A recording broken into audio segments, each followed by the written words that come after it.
أحدهم ملء الأرض ذهبا ولو افتدى به أولئك لهم عذاب أليم وما لهم من ناصرين. بے شک وہ لوگ جو کافر ہوئے اور کافر ہی مر گئے ان میں سے کوئی اگرچہ اپنی جان چھڑانے کے بدلے میں پوری زمین کے برابر سونا بھی دے گا تو ہرگز اس سے قبول نہ کیا جائے گا اور ان کے لیے دردناک عذاب ہے اور ان کا کوئی مددگار نہیں ہوگا. آخرت کی نجات ایمان پر خاتمے پر ہے. کفر پر مرنے والا زمین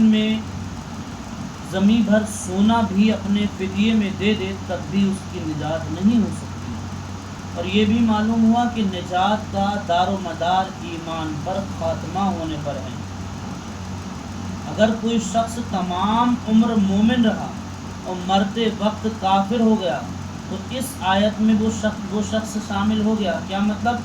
کہ وہ لوگ جو کافر ہوئے اور کافر ہی مر گئے ان میں کوئی اگرچہ اپنی جان چھڑانے کے بدلے میں پوری زمین کے برابر سونا بھی دے تو ہرگز اس سے قبول نہ کیا جائے گا.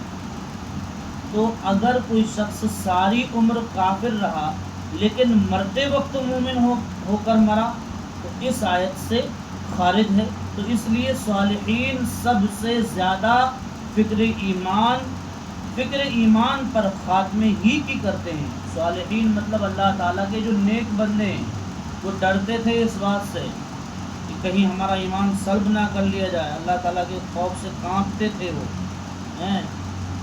تو فکر ایمان پر خاتمے ہی کی کرتے تھے اور اللہ تعالیٰ کی خفیہ تدبیر سے ڈرتے تھے. چنانچہ حضرت یوسف بن اسبات رحمۃ اللہ تعالیٰ علیہ فرماتے ہیں کہ ایک مرتبہ حضرت سفیان ثوری رحمۃ اللہ تعالیٰ علیہ کے پاس حاضر ہوا.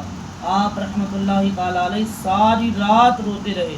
میں نے پوچھا کیا آپ رحمۃ اللہ تعالیٰ علیہ گناہوں کے خوف سے رو رہے ہیں؟ تو آپ رحمۃ اللہ تعالیٰ علیہ نے ایک دن کا اٹھایا اور فرمایا گناہ تو اللہ تعالیٰ کی بارگاہ میں اس دن کے سے بھی کم حیثیت رکھتے ہیں.